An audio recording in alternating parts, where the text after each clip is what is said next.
महोदधी आरतीर वार्षिक उत्सव तीर्थराज महोदधी संध्या आरती पुरी स्वर्गद्वार बेलाभूमि रे महा आडंबर एवं आध्यात्मिक परिवेश भितर अनुष्ठित होईछि।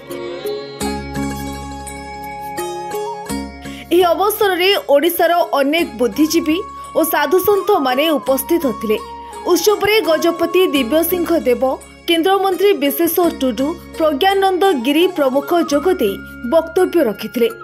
पौष पूर्णिमा अवसर में 18 वर्ष पूर्ति उपलक्षे महोदधी आरतीर वार्षिक महोत्सव पालन करा जायछि। पुरी स्वर्गद्वार सम्मुख बेलाभूमि रे एही उत्सव अनुष्ठित हेउथिबा बेले पुरी शंकराचार्य मठ पक्षरु प्रतिदिन एही महोदधी आरती अनुष्ठित हेउथाय। आज यार वार्षिक उत्सव अनुष्ठित होइथिबा बेले जगद्गुरु शंकराचार्य समेत भारत वर्षर विभिन्न कोण अनुकोणरू आसिथिबा साधु सन्थ उपस्थित रही धार्मिक ज्ञान वार्ता सह दिव्य संदेश भक्तजनंकु देइथिले।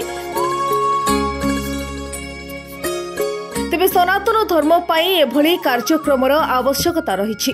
भारत हिंदू राष्ट्र पाई एभली गुरुजींको आशीर्वाद नेबा सह एभली महोदधी आरती द्वारा देशर विकास और प्रगति सह सनातन धर्म अक्षुण्ण रहिबो बोली आरती कार्यक्रम रे जोगदी आरती करी एभली मतव्यक्त करथिले साधु सन्थ। सेपटे दैनंदिन आरती गोवर्धन मठ पक्षरु करा जाउथिबा बेले पौष पूर्णिमा वार्षिक उत्सव रे निजे जगद्गुरु शंकराचार्य समुद्र आरती करथिले। आ एही आरती स्थल सबु बेले असामाजिक व्यक्तिंको आड्डास्थली और आमिष बिक्री हेउथिबारु आरती स्थल मर्यादा हानि होछि।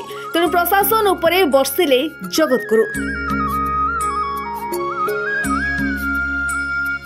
अन्यपटे विश्वर कल्याण एवं सारा परिवेश रे शांति बजाय रखिबा उद्देश्य रे एही आरती करा जायथाय। एही महोदधी आरती सारा विश्व रे शांति, मैत्री और भाईचारार एक दिग्दर्शन सृष्टि करिबो बोली गुरुजी अश्री वचन रे प्रकाश करथिले। श्रीक्षेत्र और श्रीमंदिर परंपरा सह जड़ित रहिछंती तीर्थराज महोदधी बोली से प्रकाश करबा सह प्रचलित शासन व्यवस्थार तीव्र समालोचना करथिले।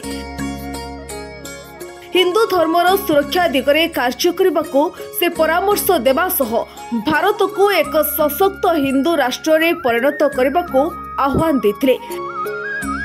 शेषरे जगद्गुरु महोदधी आरती करथिले। ब्यूरो रिपोर्ट आरंभ न्यूज।